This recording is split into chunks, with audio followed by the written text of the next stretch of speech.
பாசுரத்திலே வச்சிருக்கிறேன். நான் இவ்வளவு நேரமா படிச்சேன். 29 அதாவது 23வது பாசுரம்.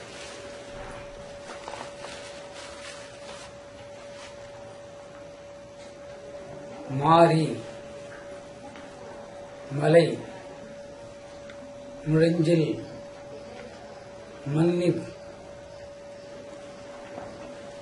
கிடந்துறங்கும்.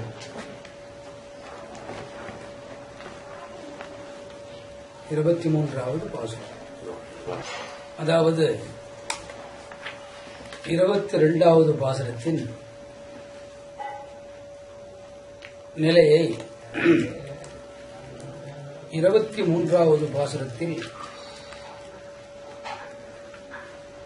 உறுதி செய்கிறார்கள்.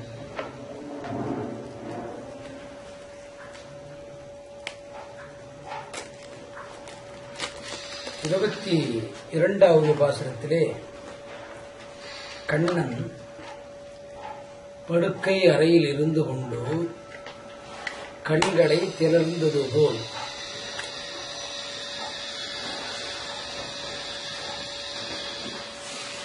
அதற்குதான் கிண்கிணி வாய் செய்த என்று வர்ணித்திருக்கிறார். தாமரை பூ போலே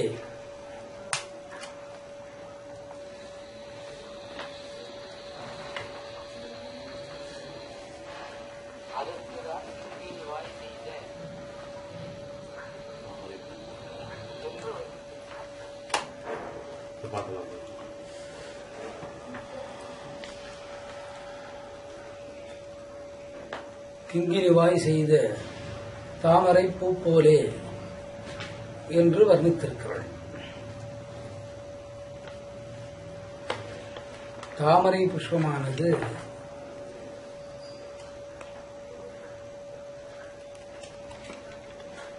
மலர்ந்தும் மலராத நிலையில்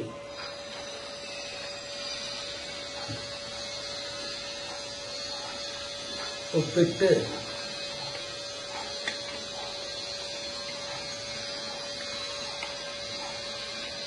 திங்களும் ஆதியத்தினும் என்றாள். இரவிலே நடக்கக்கூடிய காரியங்களை திங்கள் என்றும், பகலில் நடக்கக்கூடிய காரியங்களை ஆதியத்தன் என்றும் ஆண்டாள் வர்ணிக்கின்றாள். திங்கள் சந்திரன் பாவை நோம்பின் விளக்கம் வருவதாக இருப்பதால் திங்களும் ஆதியத்தினும் எழுந்தாறு போல். அப்பொழுது பெருமாள் தனது 2 கண்களையும் தாமரை பூ போலே மலர்ந்தும் மலராதவர் போல் திறப்பதாக பொருள்படும்படி அந்த பாசுரத்தை அமைத்திருக்கிறாள்.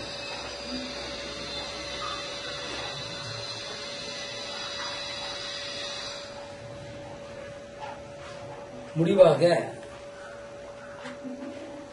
புஷ்பாஞ்சலி என்று சொல்லக்கூடிய புஷ்பாஞ்சலி என்று சொல்லக்கூடிய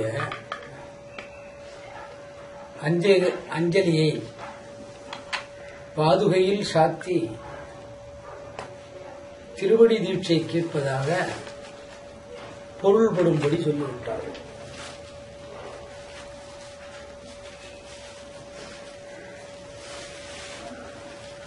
அடுத்தது, இவ்வளவு அற்புதமான ஒருவர்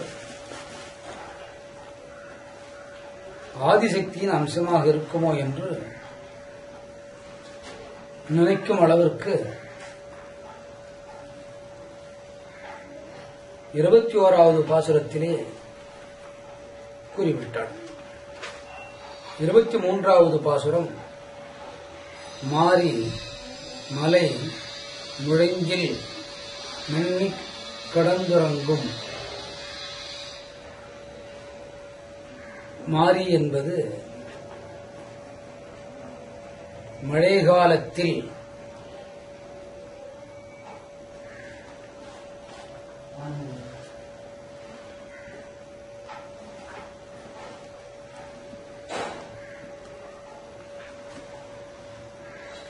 மலை மழை காலத்தில் மலை முழஞ்சில் மலை குகையில் இங்கே மலை குகை என்பது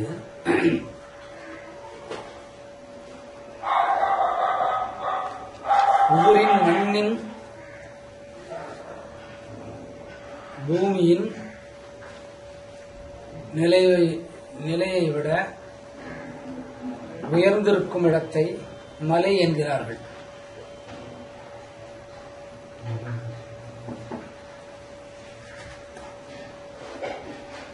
பூமிக்கும் மலைக்கும் உயரத்தின் வேறுபாடு வித்தியாசமாக இருக்கும்.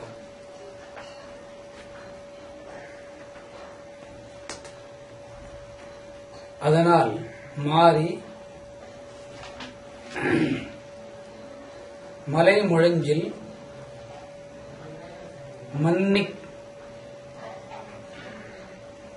மன்னிக் என்பது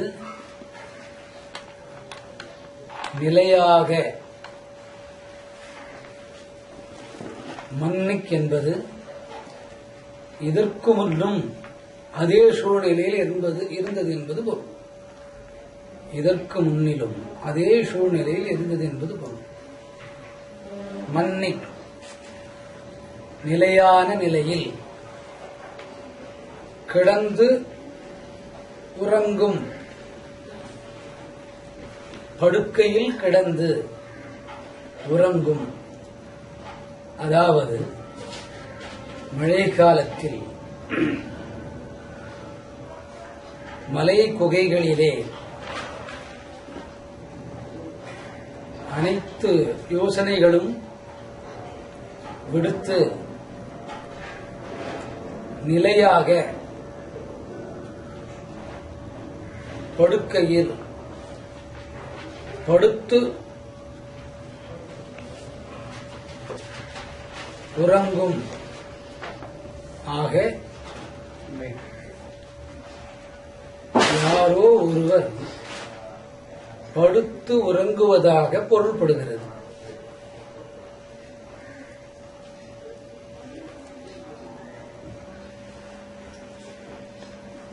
ஒன்று இறைவன்,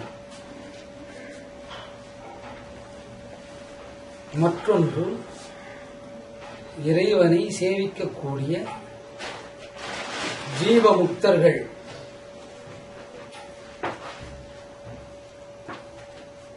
இருவரும் உறங்குதலின் நிலை.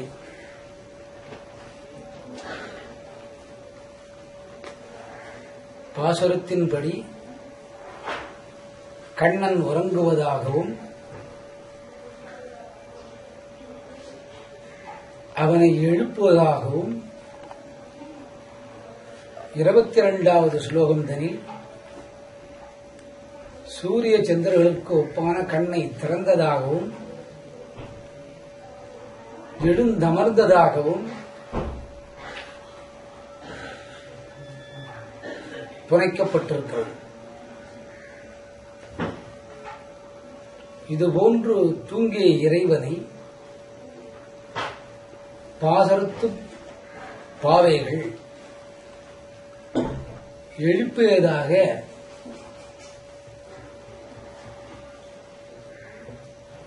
பொருள்படுகிறது.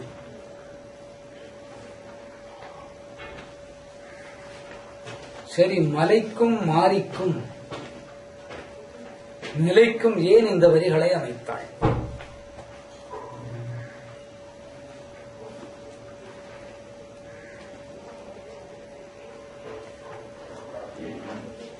எப்பொழுதும் ஜீவம் மாயில் சிக்கொண்டு ஸ்தூலத்தை கேடயமாக கொண்டு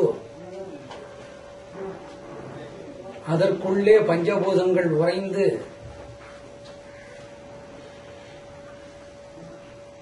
ஆன்மீக செயலிழந்து ஜீவத்தை விட்டு பிரிந்து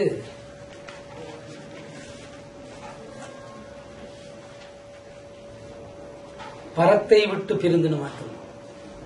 பரத்தை விட்டு பிரிந்து ஜீவம் மாயுள் உறங்கும் என்பது பொருள். முதல் வரி முத்தாக துவக்கிவிட்டாள். முதல் வரியின் கருத்துப்படி இறைவன் கண்ணன் எழுந்து விட்டதாக பொருள்படுகிறது. எழுந்தவன் உட்கார வேண்டிய நிலைக்கு தள்ளப்படுகிறான். தள்ளப்பட்டு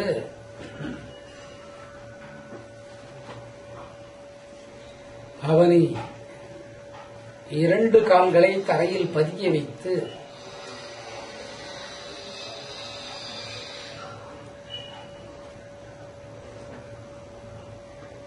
பதிவைத்த கால்களை கொண்டு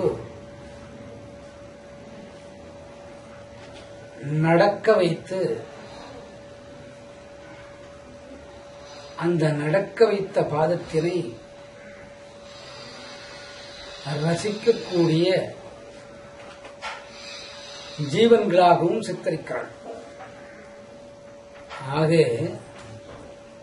நடையழகின் ரகசியம், இந்த நடையழகின் ரகசியம் என்னவெனில், இறைவன் கண் விழித்து விட்டான், எழுந்தும் அமர்ந்து விட்டான். அமர்வதற்கு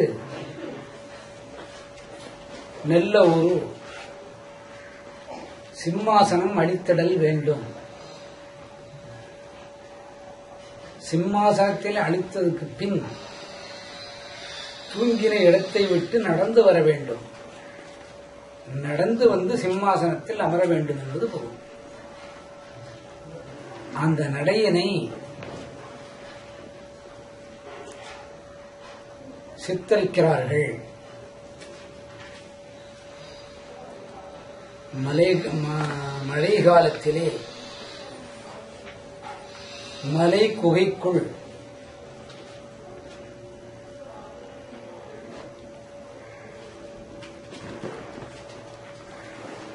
நிலையாக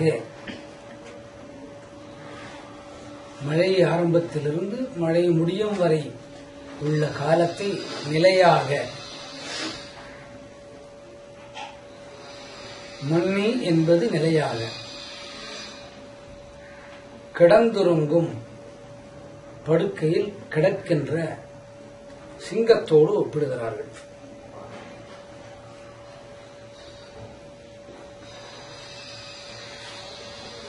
ஜீவத்தை கண்டுவிட்டால் ஜீவம் முதுகுத்தண்டு வழியே மேலேறும். மேலேறும் முன் சகசிராரத்தில் இருக்கக்கூடிய சகசிராரம் என்பது இங்கே மலை குகையாக ஒப்பிடுகிறாள். சகசிராரத்தில் இருக்கக்கூடிய இறைவன் மாறிங்கிற மலை குகையில் இருக்கக்கூடிய இருட்டை தவிர்த்து கீழ் இறங்கி வந்து ஜீவனை ரட்சித்தல்.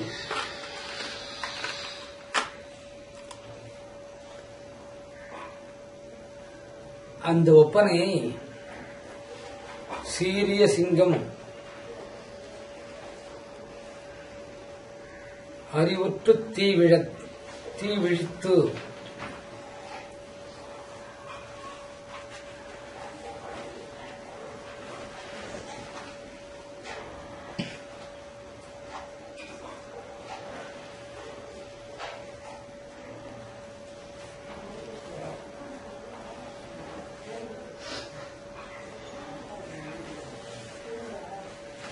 இந்த மலையை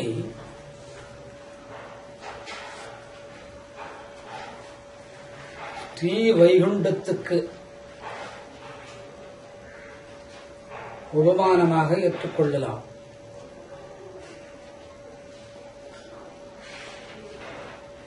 அங்கே இறைவன் எழுந்து கீழ் நடக்க ஆரம்பித்து முதுகின் கீழ் இருக்கக்கூடிய நிலையை அடைந்து ஜீவத்தை அடைத்து மேலேறுகிறான் என்பது பொருள்.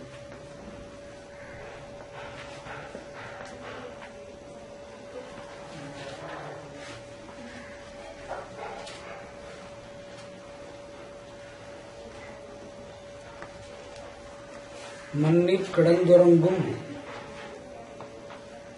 நிலையாக படுத்திருக்கக்கூடிய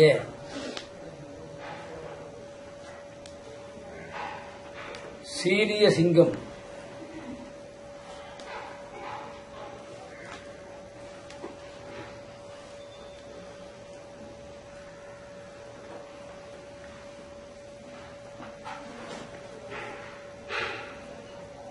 அறிவுற்று தீ விழித்து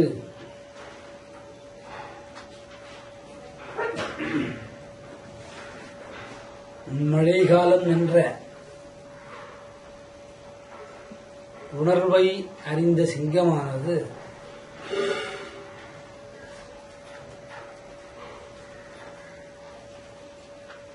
தூங்கி எழுந்து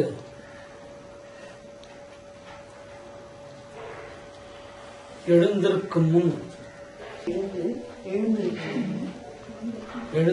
முன் ஓ மழை ஓய்ந்தது,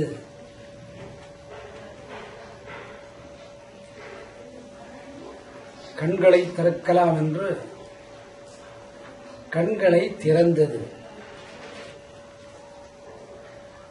அந்த கண்கள் திறக்கும் போது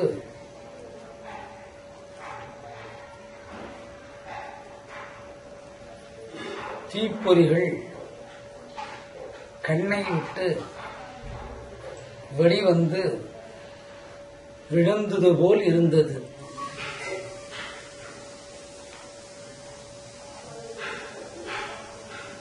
சரி, சகசிராரத்திலே இருக்கக்கூடிய இறைவன்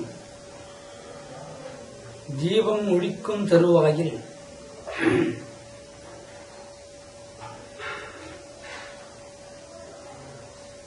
ஜீவனை கை கொடுத்து அழைத்துக் கொள்ள யோகாசன சக்தி என்று குறிக்கக்கூடிய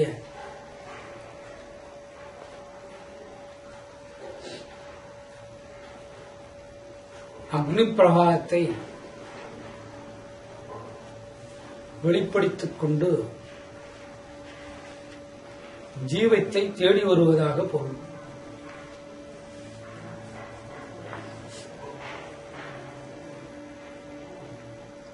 வேரி மயிர் பொங்க சிங்கத்தின் பிடரையிலே இருக்கக்கூடிய முடிகள் சிலம்பும்படி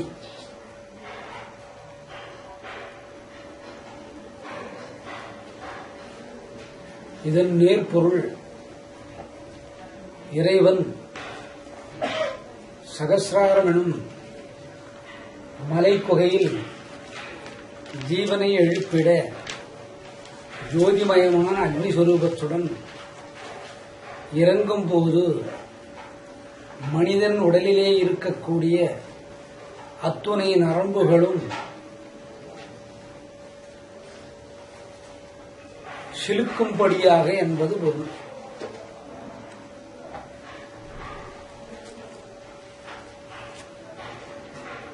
ஒரு சராசரி மனிதன்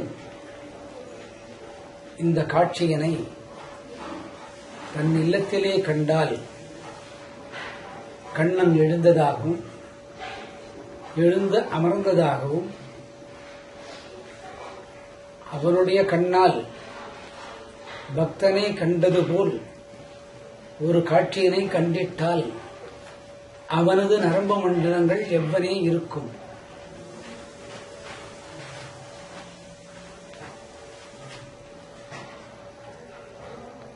இங்கே அதைதான் குறிப்பிடுகிறாள் ஆண்டாள். மேற்போக்கின் பொருள்படி நீ எழுந்து விட்டாய், சிங்கத்து போல் இருக்கிறாய், உன் கண்களில் அக்னி பிரவாகம் வருகின்றது. நீ எழுந்த பின் உன்னுடைய முறுக்குத்தன்மை சிங்கத்தின் பிடரையுள்ள முடிகளுக்கு ஒப்பாக அருள்குழாய் என்பது பொருள். சரி, வாசகர்களாகிய நாமே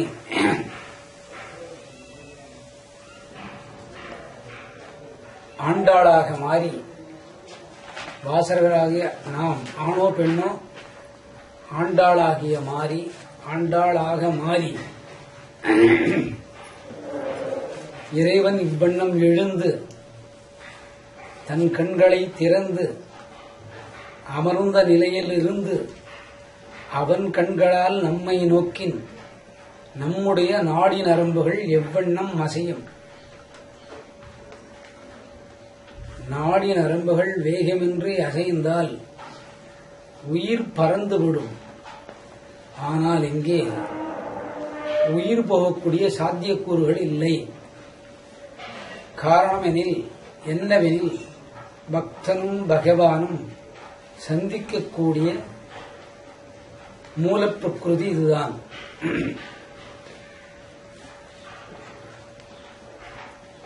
சரி, இதை ஒரு குழந்தையோடு ஒப்பிட்டு பாருங்கள். ஒரு குழந்தை தூங்கிக் கொண்டிருக்கிறது. தாயானவள் எழுந்த நிலையை பார்க்கிறாள். தூங்கின குழந்தை சோம்பலை முறித்து ஒரு இடத்தில் அமர்ந்து பின் எப்படி எழுந்து நடந்து வருகிறது என்கின்ற அழகை தாய் பார்ப்பாள். அதுபோலும் இங்கே குறிப்பிட்டிருக்கிறாள்.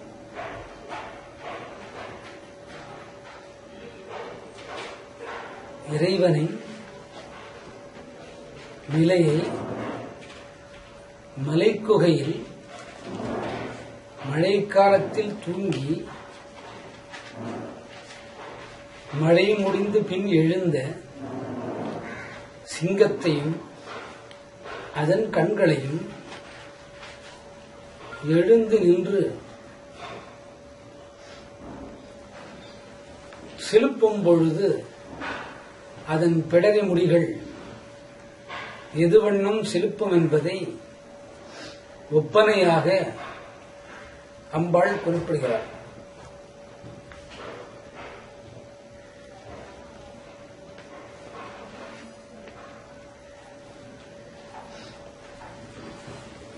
எப்பாடும்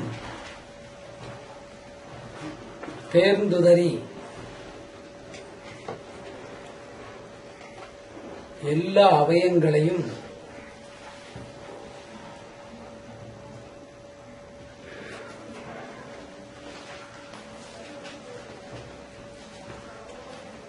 அசைக்குமாறு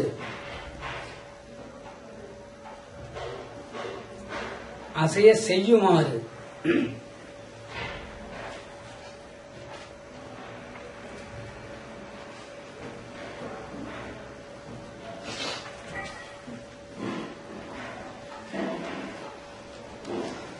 எப்பாடும் பேர்ந்து உதறி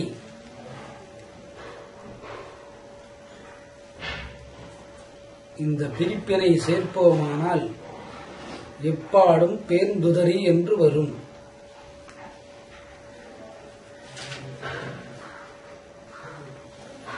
ஏன் இந்த உதறி என்கிற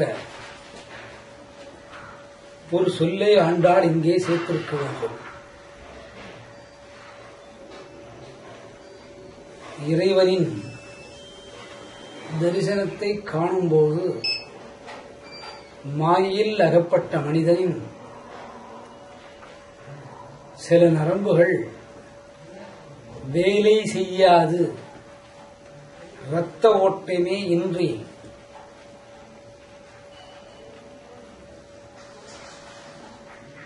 முடிச்சுகள் போட்டது போல் இருக்கும். நாமே கூட ஒரு நீள வாட்டக்கயிறை உருண்டையாக ஆக்கும் பொழுது சிக்கல் வருகின்றதோ அல்லவோ, அல்லது அந்த சிக்கை எடுத்து மீண்டும் உருட்டையாக்குகிறோம். அதுபோன்றே மாயில் அகப்பட்ட மனிதனின் சப்த நாடி நரம்புகள், மாயைக்குட்பது உட்பட்ட நரம்புகள் மட்டும்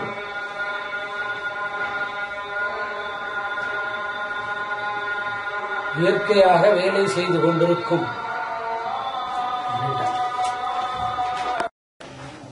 அதாவது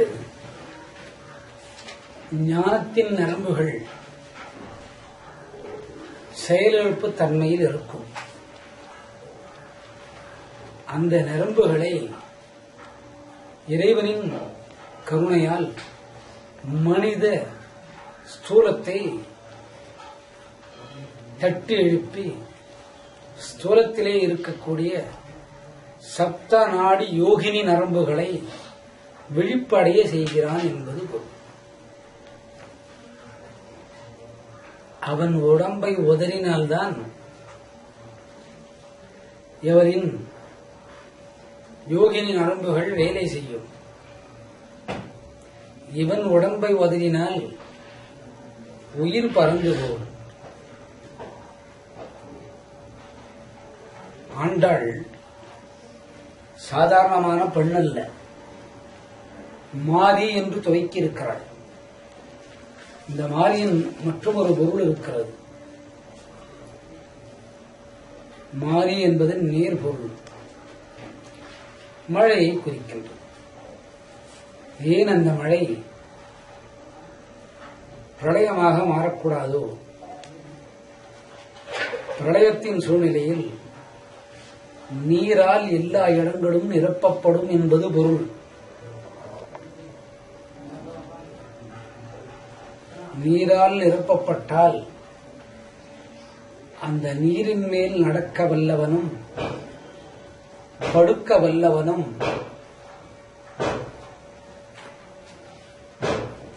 இலையில் மிதந்து வந்தவனும் இவன் ஒருவனே. அதனால் மாரி என்று மழையோடு ஒப்பிட்டு விட்டாள். மாரியின் நேர்முக வர்ணனை பாரும்.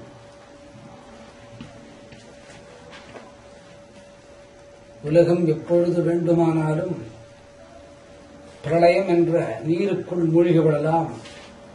அதில் மீறும் இறைவன் நடக்க வல்லவன். அதுதான் நின்றான், கிடந்தான், நடந்தான் என்று சொன்னாரோ?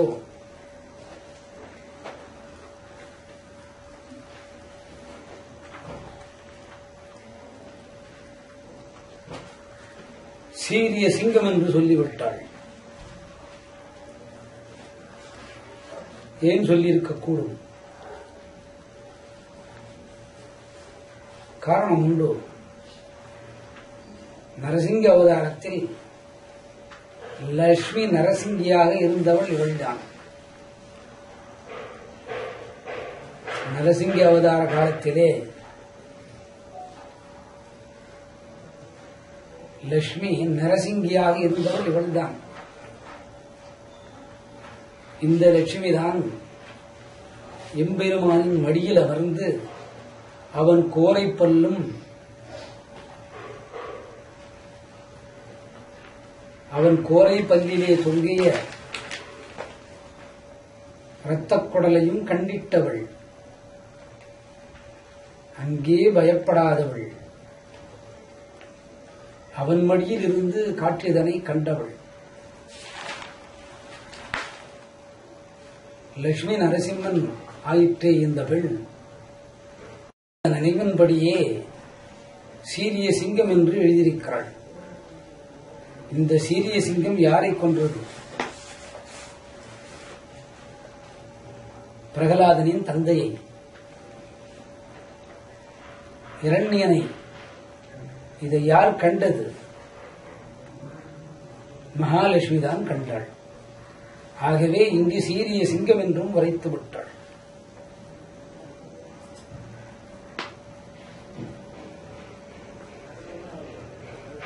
அந்த குகைக்கும் ஒரு பெயர் வைத்திருக்கிறாள். அந்த சிங்கத்தின் குகைக்கும் ஒரு பெயர் வைத்திருக்கிறாள். அகோபிலாபீடம்.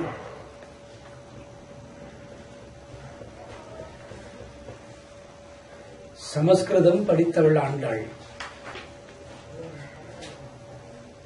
இலக்கிய தமிழ் வர வேண்டும் என்று நினைத்திருக்கக்கூடும். வந்துவிட்டாள், பாடிவிட்டாள்.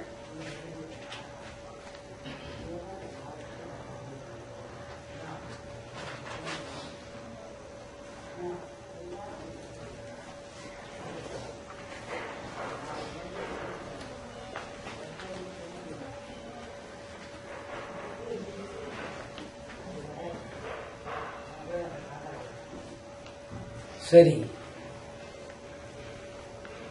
எழுந்தவன் நடந்து வர வேண்டியவதாக இருக்கிறது. எழுந்தானது சிங்கம் எழுந்து விட்டது. கண்ணை திறந்து பார்த்து விட்டது. உடம்பை சிலுப்பி விட்டது. சிலுப்பியதன் காரணம் என்ன? ஒரு இடத்திலிருந்து மற்றொரு இடத்திற்கு சிங்கம் நடந்து வருகிறது என்பது பொருள்.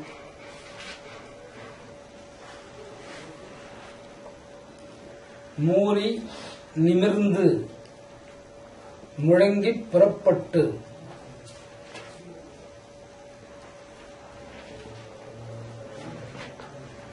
மூறி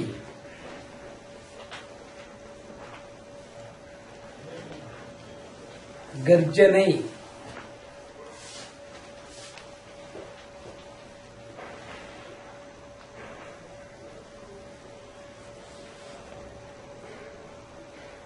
கர்ஜனை கொடுக்கக்கூடிய சிங்கமானது தன் முகவாய் முன்புறத்தை தனக்கு இஷ்டமான திசைகளில் திருப்பி கர்ஜனையை கொடுக்கும். முழங்கி உரத்த சத்தத்துடன் அகோபலி பெருமாள் ஒரு அரக்கனை கொல்ல முதலில் தூணிலே ஒளிந்திருந்தார்.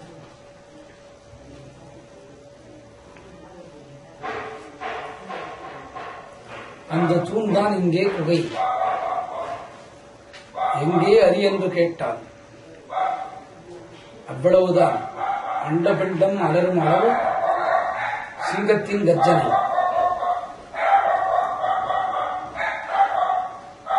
அந்த தூணிலிருந்து வெளிப்பட்டான். மூறி நிமிர்ந்து உரத்த சத்தத்துடன் குகையிலிருந்து வெளியேறி புறப்பட்டு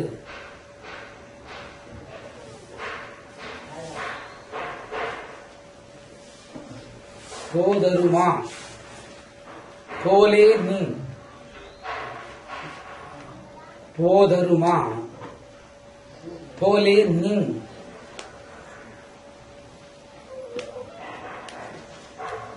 குகையினின்று வெளிப்பட்ட சிங்க வருவது போலே போதருமா வருவது போலே நீ இறைவனை நீ என்று குறிப்பிட்டாள். தேவர்களால் முடியாது, மற்ற இருவர்களால் முடியாது, உன்னால் மட்டுமே முடியும். போதருமா போலே நீ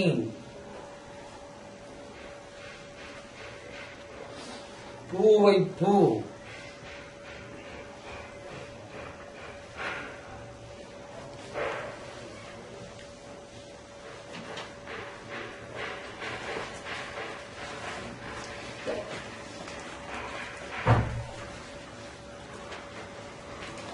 ஒரு பூவின் நிறத்தை கொண்ட பூவை பூ வண்ணா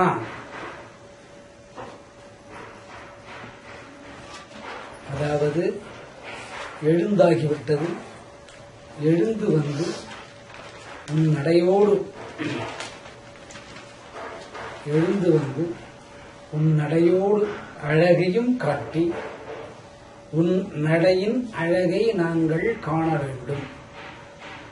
அந்த நடையழகு இருக்கக்கூடிய 16,000 கோபியர்களுக்கும் மனம்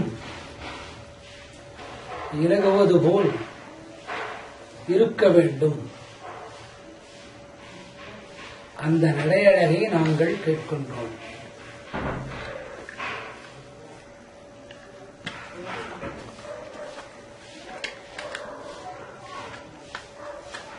நடையழகு என்பது சாதாரணமான விஷயம் அல்ல. தூணிலிருந்து வெளிப்பட்ட போது நீ நடந்து வந்த அழகு, கால் நகங்கள் கூட 4 அங்குலம் வெளிவந்தது. தரையை கீறிக்கொண்டு நீ நடந்து வந்தாய். அந்த கண்ணன்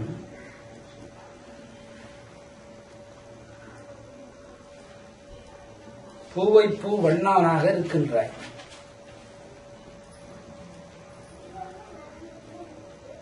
கருநீல பூக்களின் வண்ணனாக இருக்கின்றாய்.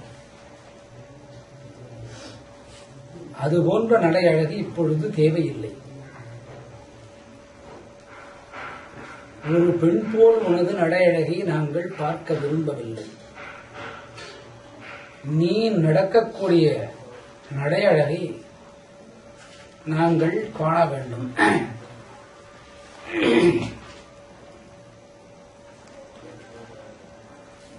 நாங்கள் இதற்கு முன் கண்டிருப்பது போல் உண்டு.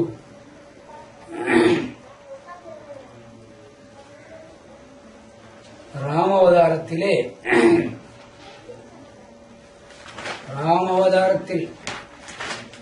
நீ உன் தம்பியுடன் மிதிலாபுரியிலே நடந்து வந்தபோது அந்த நடையழகை பார்த்த அரச அவையில் இருந்தவர் அனைவரும் தன் வசமிழந்தனர்.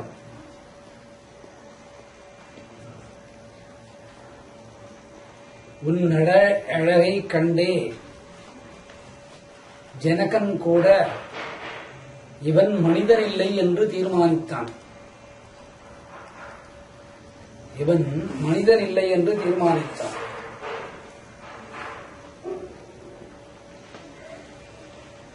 இவன் ஒரு தேவன் என்றே தீர்மானித்து விட்டான். இந்த நடையால் தான் வந்தது பிரச்சனை. இந்த நடை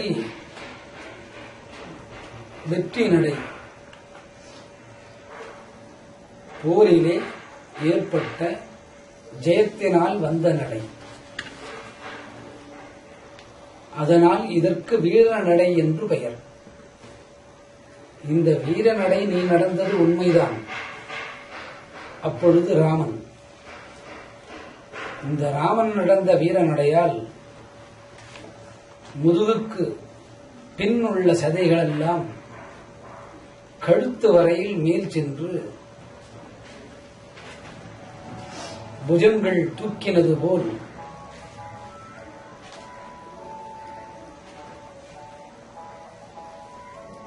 ஒரு போர் வீரனைப் போல் காட்சி அளித்தாய்.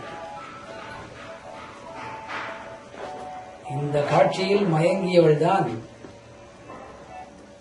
சீதை. அந்த நடையழகை நாங்கள் கேட்கவில்லை.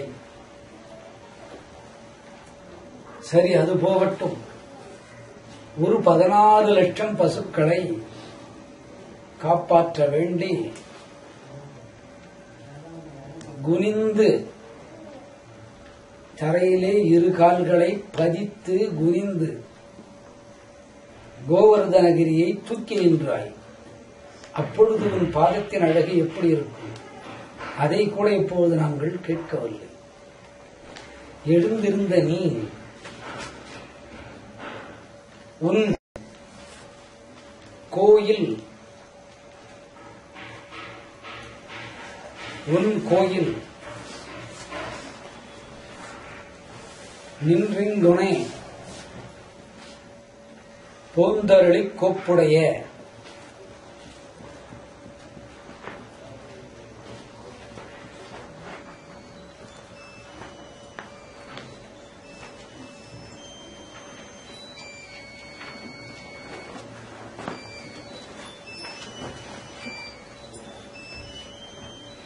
உன் நின் கோயிலிருந்து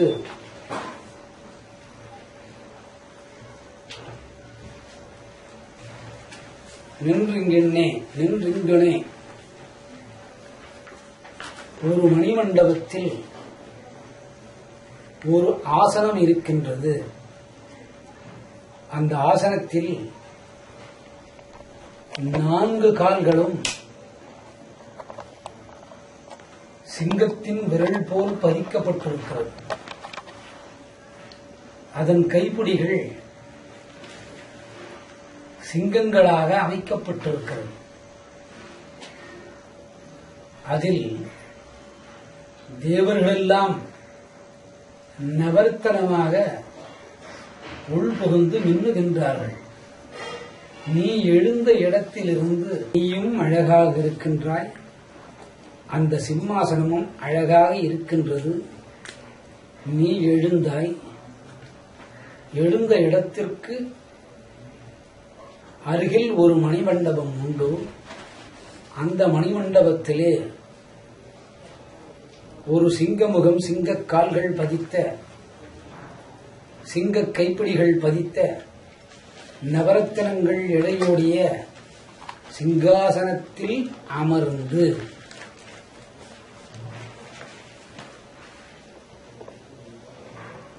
கோப்புடைய என்பது அந்த சிங்காசனத்தின் அழகை மட்டும் குறிக்கின்றது என்பது பொருள். சிங்காசனத்தில் அமரக்கூடியவன் இறைவன். அதன் மேல் அவன் அழகு. ஏன் அதன் மேல் அவன் அழகு? அதிலே நவரத்தினங்களாக, நவரத்தினத்தின் ஒளியாக தேவர்கள் கூட்டம் பிரகாசிக்கின்றது.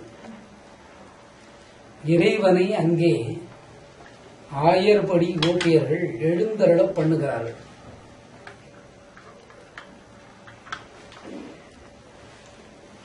சீரிய சிங்காசனத்திலிருந்து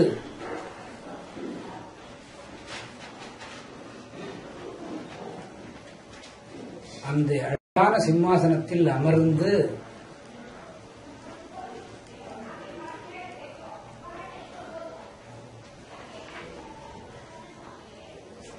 யாமந்த காரியம்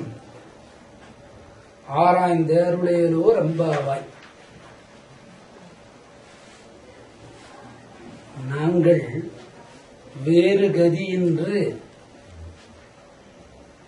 உன்னை புகலிடமாக வந்த நாங்கள் எக்காரியத்திற்காக வந்திருக்கிறீர்களோ என்பதை நீ அந்த சிம்மாசனத்திலே அமர்ந்து ஆராய்ச்சி செய்து காட்சி கொடுக்க வேண்டும்.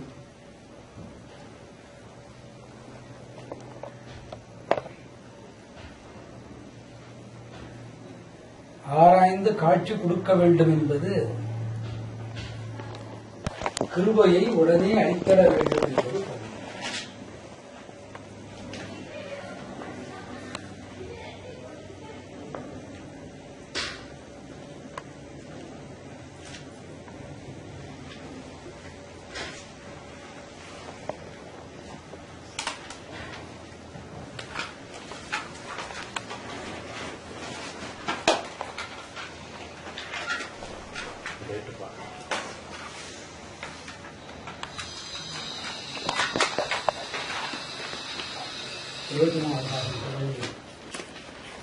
அதாவது ஏன் அந்த சிங்காசனத்தில் நீ அமர வேண்டும்?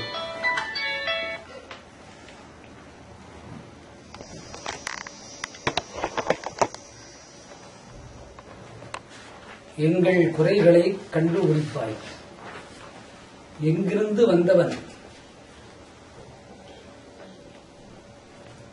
மலை உச்சியில் இருக்கக்கூடிய குகையிலிருந்து வந்தவன். அதாவது சகசநாமம் என்னக்கூடிய மலைக்குகையிலிருந்து அக்னி தேவதையின் சொரூபம் தாங்கி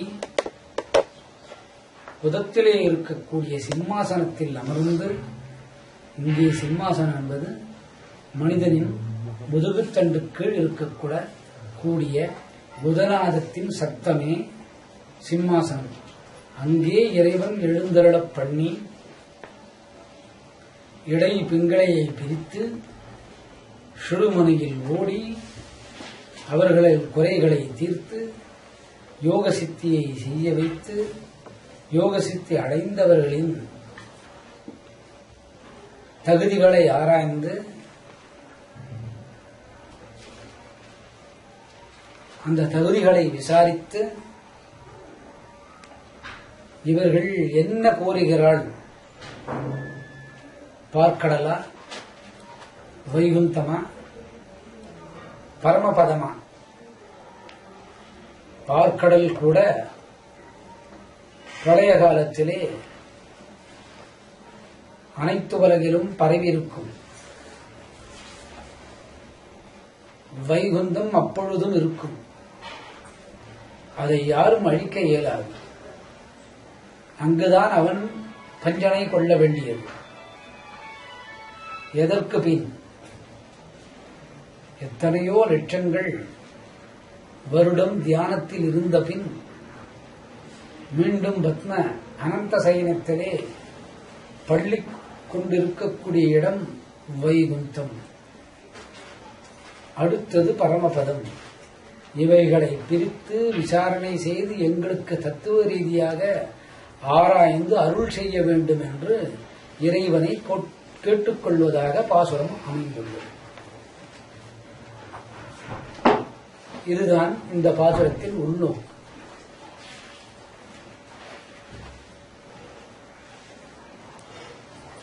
எத்தனை விஷயங்கள் பாரும். 23வது ஸ்லோகத்திலே ஆண்டாள் அரங்கனை எழுப்பிவிட்டாள். எழுப்பிவிட்டவளை நடையழகை பார்த்து விட்டாள். நடந்தழகை பார்த்ததல்லாது சிம்மாசனம் கொடுத்து விட்டாள். சிம்மாசனத்தை கொடுத்ததல்லாது அந்த சிம்மாசனத்திலே அமரவிட்டாள். அந்த சிம்மாசனத்திலே அமரவிட்டதும் அல்லாது எங்கள் தகுதிக்கேற்ப விசாரணை செய்து விசாரித்து முக்தியை கொடுக்க வேண்டும் என்று கேட்டுக்கொள்கிறாள். இதுதான் இந்த பாசுரத்தின் முக்கியத்துவம்.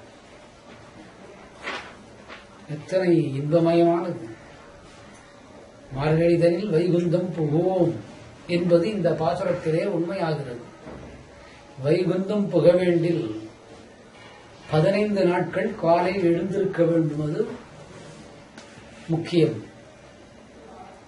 16, 17, 18, 19, 20, 21, 22களில் துவாரபாலகர்களை தரிசிக்க வேண்டும் என்பது. அடுத்தது தாயோடு கண்ணனை எழுப்ப வேண்டும் என்பது. கண்ணனோடு எழுந்ததற்கு முன் உடனிருக்கும் அண்ணனை தப்பாக எழுப்பலாகாது என்பது. அந்த அண்ணன் என்றக்கூடிய பலராமன் ஒரு பரிசுத்தமான ஜீவன்தான். அவன் கூட பக்தனை போல் சிறந்தவன் அல்ல. தேவையான அதிகாரிக்கு தேவையான ஆள் உடனிருப்பது போல் பலராமன். அடுத்தது ஆதிசக்தியின் அம்சம் பெற்றதாக இறைவனை உணர்தல். அடுத்தது அவரின் பாதமலர்களுக்கு புஷ்பாஞ்சலி செய்தல். அந்த புஷ்பாஞ்சலிக்கு முன் இறைவன் திங்கள் ஆதித்யனுமாக தன் கண்களை திறப்பது. திறக்கும் கண்கள் ஒப்பனை, பாதி மலர்ந்த மலராத பூக்களுக்கு. இந்த பாசுரத்திலே எழுப்பிவிட்டாள், அமர்ந்து விட்டாள், விடை கேட்பது போல் அமைந்துவிட்டது.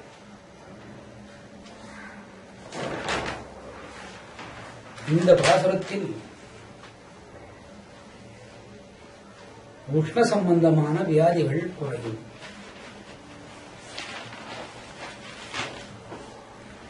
உஷ்ண சம்பந்தத்தினால்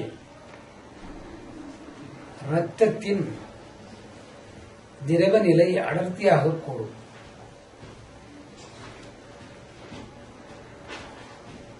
பால் தயாராகவில்லையோ, பால் காய்ச்சி பின் தயாராக்குகிறார்கள்.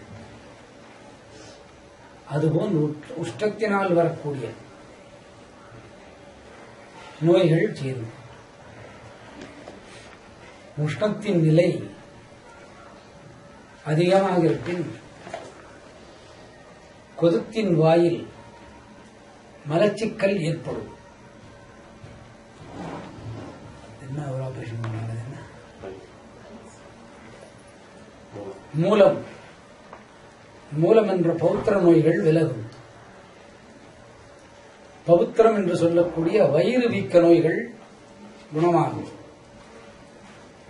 அடுத்தது பிறந்த குழந்தைகள் சிலது முதிராத மூளையோடு பிறக்கும். அதனால் கை கால் செயலிழந்த நிலையில் இருக்கும். மூக்கு வழியாக சுவாசிக்க வேண்டிய காற்றை வாய் வழியாக சுவாசிக்கும். சுவாச நிலை மாறுபடுவதால்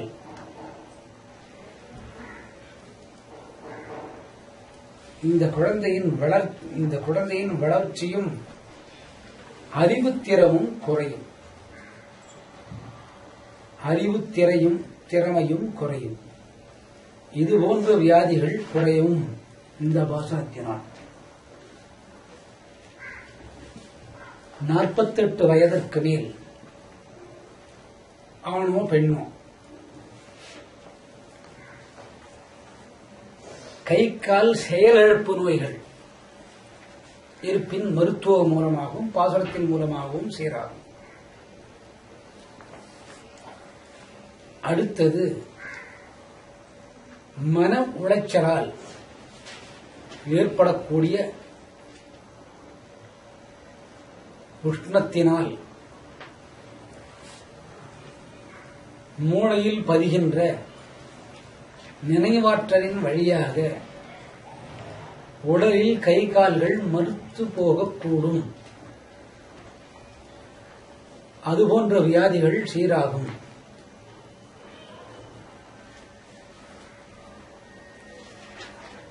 தோல் அரிப்பு, குறிப்பாக தோல் அரிப்பு என்பது தொப்புள் கொடி முதல் இடுப்புக்கு கீழ் இனப்பெருக்கு உறுப்புகள் வரை இருக்கக்கூடிய நோய்கள் தீரும். உஷ்ணத்தினால் சிறு நரம்பு கண்ணின் இமையை விட அடர்வு நிலை குறையாக இருக்கக்கூடிய நரம்புகள் விரிந்து இரத்தம் கசியக்கூடும்.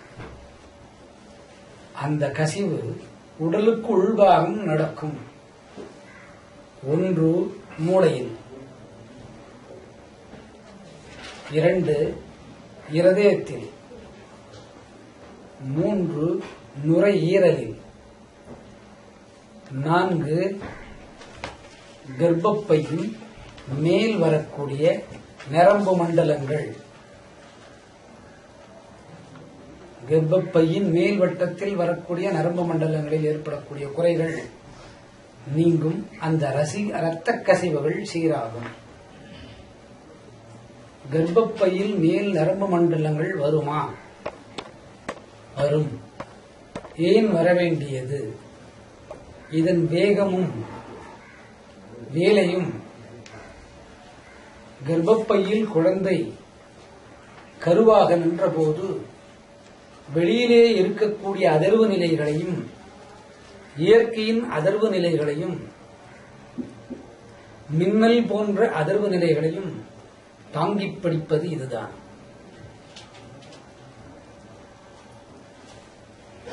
இதிலே இரத்த கசிவுகள் ஏற்படுமாயின் இதுகள் சரியாகும். ஈரல், மண்ணீரல், இதிலே ஏற்படக்கூடிய இரத்த கசிவுகள் சீராகும். குடல் நோய் என்னது?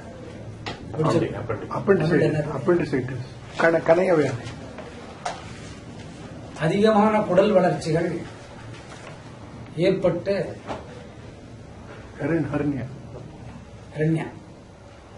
இரண்யா என்ற நோய்கள் இந்த இரத்த கசிவால் தான் ஏற்படும். திடுமென்று இவை வயிறில் வெடித்து செதறினால் உயிர் நீங்கும். இதுபோன்ற நோய்களுக்கு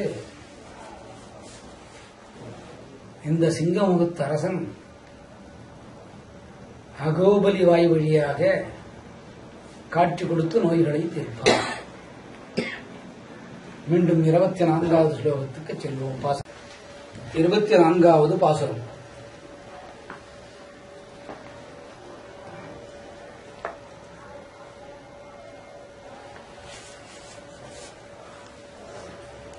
அன்றி உலகம் அளந்தாய் அடி போற்றி.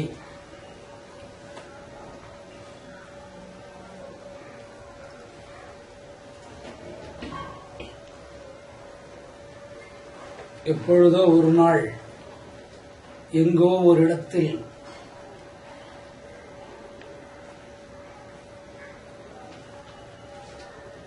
ஒரு அரக்கனாக அவதரித்து உலகத்தை அளந்தாய்.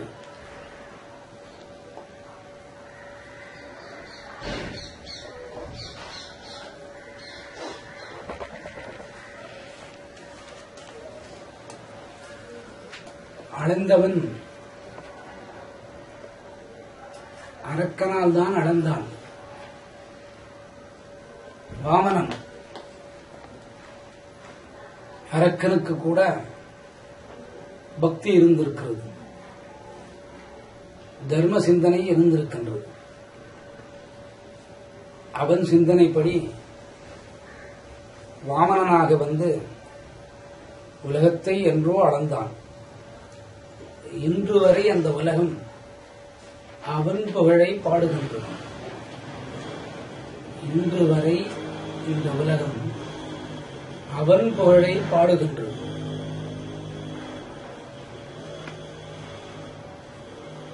வாமனனுக்கு கூட ஒரு சிறிய அறிவு மூளையில் இருந்திருக்கிறது. இறைவனை உலகை அளக்கச் செய்தால் மற்ற மண்டலங்கள் நன்றாக இருக்கும் என்று உணர்ந்து வாமனன்